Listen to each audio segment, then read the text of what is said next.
Ahoy there, this is Derek, the Convicted Cinephile, and if you're a convicted cinephile yourself, please like, share, and subscribe to the channel down below. On my channel, I like to talk, shop, and pop open, that is, movies and physical media. And today is another hashtag spoof movie summer video. This one is inspired by a spoof movie I grew up with that I love, UHF, the lyrical genius with the mistimed movie. I'm going down to the basement cause I got some time that's free. Spoof movie, summer. I want some good belly laughs, but I really don't wanna think. Spoof movie, summer. We had fun until cancel culture took them away. You cannot talk about UHF, the film, without talking about its star, co-writer, and the lyrical genius himself, Weird Al Yankovic.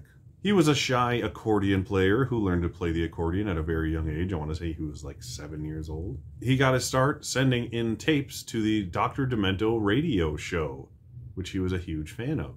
That got him notoriety, but then in the 1980s, he exploded in popularity with some of the greatest parody songs ever written. Not even some of, the greatest, period.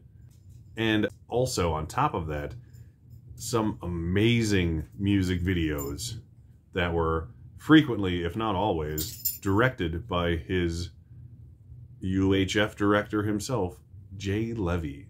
He and Jay churned out classic after classic after classic, from Like a Surgeon to Eat It, and to my personal favorite, That, which anytime that came on TV back when we watched MTV and VH1 as a kid, which we did frequently. We just always had music videos on at my house for some reason, which I like, because it got me into music when I had a young age, and I still love that music today.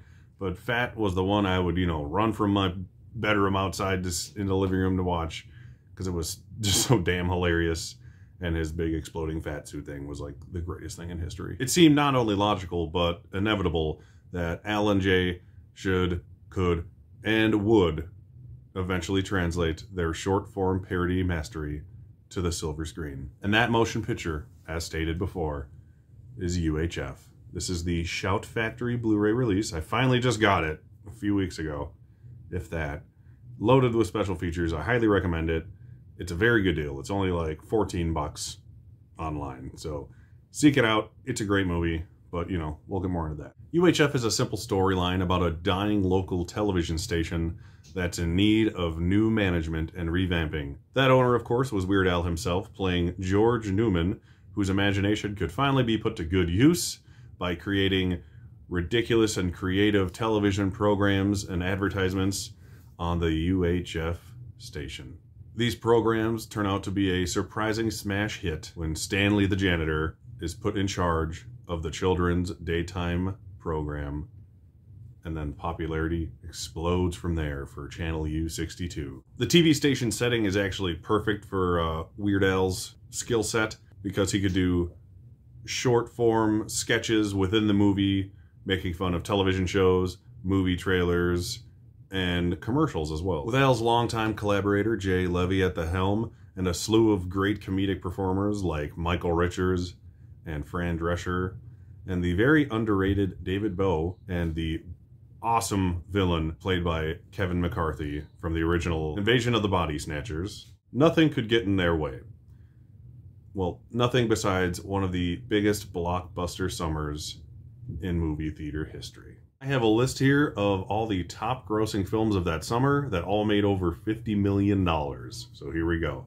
We got Star Trek V, The Final Frontier, with over $52 million. Turner and Hooch, with over $71 million. Field of Dreams, with over $64 million. Parenthood, with Steve Martin, with $100 million. When Harry Met Sally, with $92+ million. Dead Poet Society, with $95 million. Ghostbusters 2, with $112+ million. Honey, I Shrunk the Kids, with just over $130 million. Lethal Weapon 2, with over $147 million. Indiana Jones and the Last Crusade, with $197 million. And the #1 film of the year, which was just the most ridiculous, massive smash hit of all time, almost up to that point, with the exception of like Jaws and Star Wars, Batman from Tim Burton with over $251 million. Those are the films that were out that summer. And back in those days, as you know, films didn't get released in theaters and then 2 months later come out on DVD or VHS or whatever. It would take 6 months to a year for those films to come out on home video back then.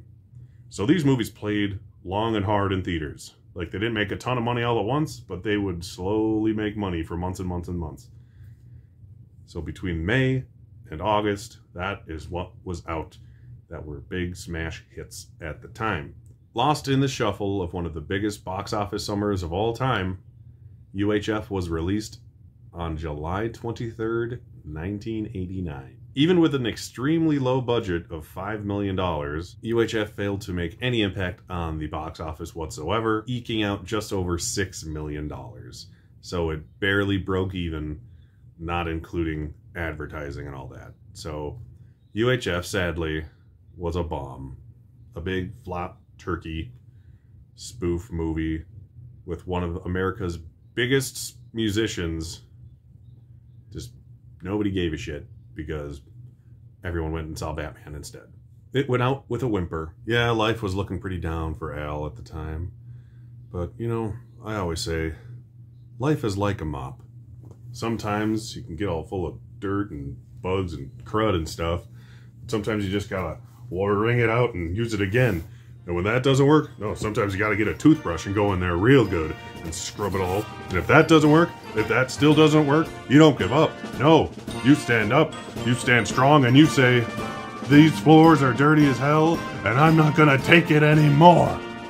So yes, in other words, Al brushed off the failure that was UHF off his shoulders, mopped it away as it were. He had a banger of a career after that, let me tell you what. Al kept churning out hit after hit, song and video, year after year, album after album. He won multiple awards, winning 4 Grammys and getting a star on the Walk of Fame along the way.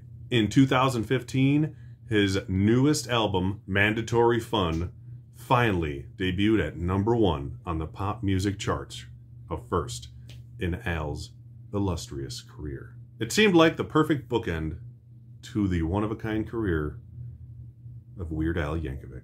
Sadly, though, all those years later, he and Jay never made another film together. Luckily, along the way, cable TV and the VHS home video market, but especially the amazing MGM DVD release of UHF, exposed a new, younger, smarter, presumably much more attractive crowd to the feature film.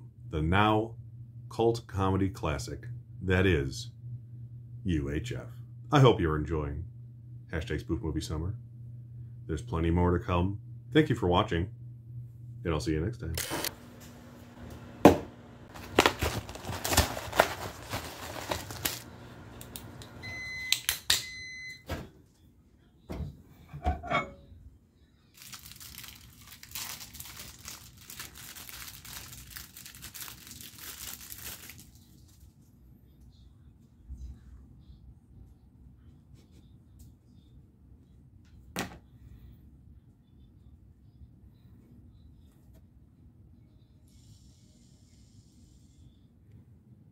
Bottoms up.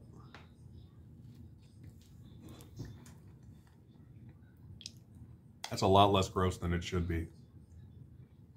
I just wish I didn't use a hot dog that's 2 times the size of a regular hot dog, because it's making the Twinkie break in half very easily. Oh man. Twinkie wiener sandwich. Bob's favorite. You're supposed to dunk it in milk, but that's just gross. Talk, shop, pop, movies.